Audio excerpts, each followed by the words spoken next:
Hey everyone, welcome to Make It Monday again. I'm trying to get back into the routine of every Monday being a bit more reliable.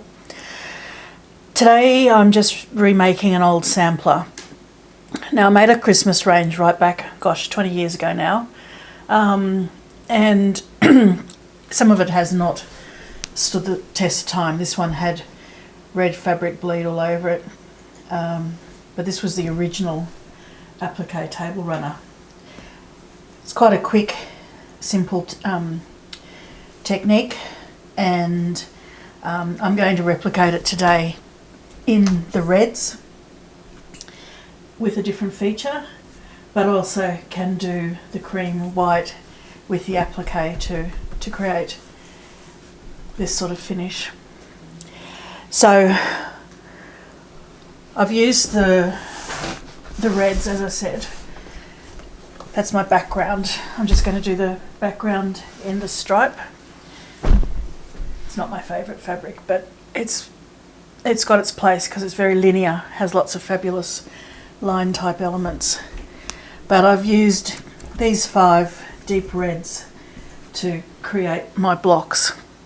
So step 1 was cutting 4.5 inch strips and then cross cutting them into 5.5 by 4.5 inch strips in squares. I've then randomly joined them up into pairs of 3. You might want to do a bit more planning than I did because I've just spent probably an hour moving the rows around to make sure I get them lined up. So perhaps a bit more planning at the beginning could have saved some of that time. But anyway, I like to go random, so I randomly stitched 8 sets of 3. So I did that. I have taken my background and I've ironed a fusible wadding onto the background of my table runner. Oh dear, here comes the dog. I'm in your way, aren't I, Trevor? We'll just wait while he gets settled. There we go. He's not happy, but he's on. All right, good boy, good boy. And then I end up with the table runner that looks like this. So I'm going to just take my top, my wadding and my back, and do some very basic in the ditch quilting. And then for this variety, I'm not going to do the applique like I have in the original pattern. I'm going to do a different type of applique, so I'll come back and show you that in a second. This pattern is available and I'll be making up kits. So I'll head to the sewing machine and do some very basic quilting, and then I'll be back.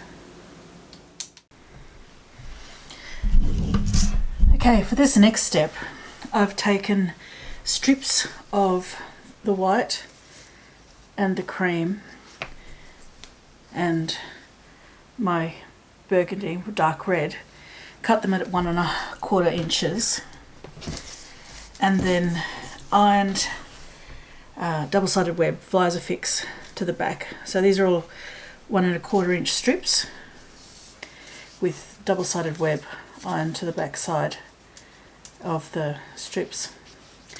And I'm cutting diamonds using my 45-degree angle. So I come around the other side, a little less tricky. So with the 45-degree line on the edge of my fabric, I'm cutting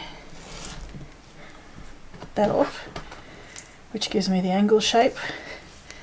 I'm just going to use this as a guide. That basically these are 1 3/4 from along the side. So from this edge to this edge, they're 1 3/4. But with poo, I'm going to need to do another one. Oh well, anyway, that gives you the idea.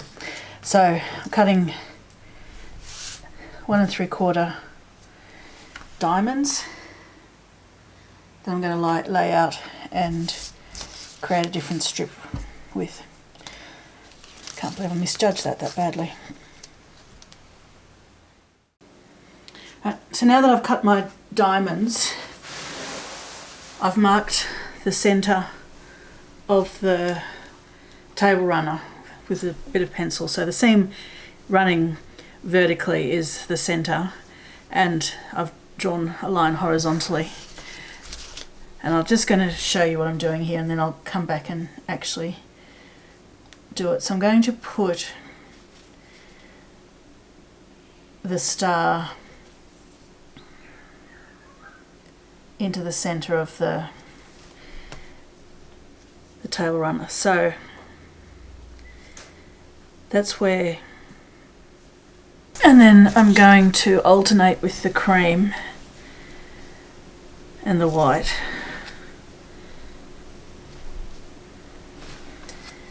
Coming around in the gaps. Now I'll obviously do this a bit better with pins and the paper off the back of the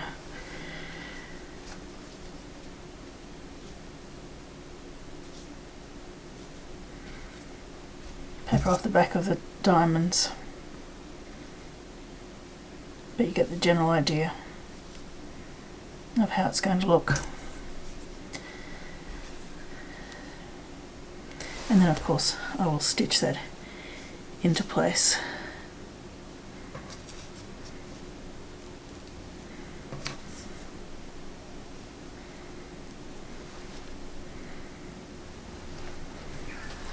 It gives you a rough idea anyway.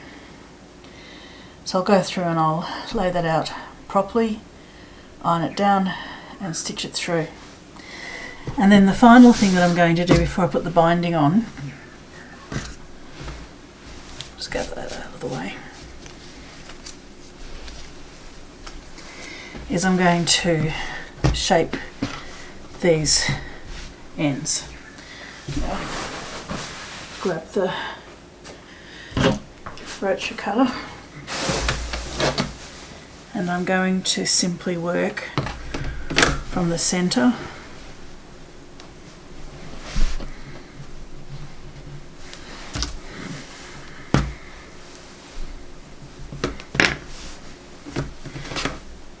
to that one corner. So I'm just taking off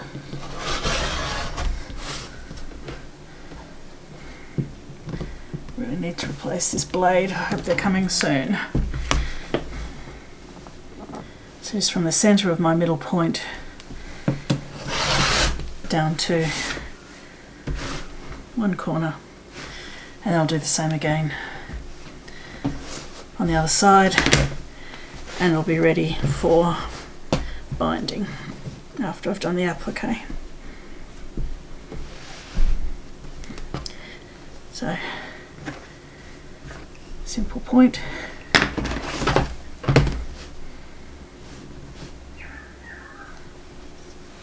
Something I might end up doing is I might put tassels on them. I've done that before.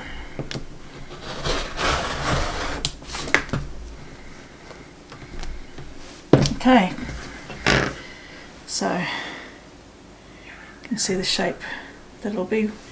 So I'll finish the applique and do the binding, and then we're done.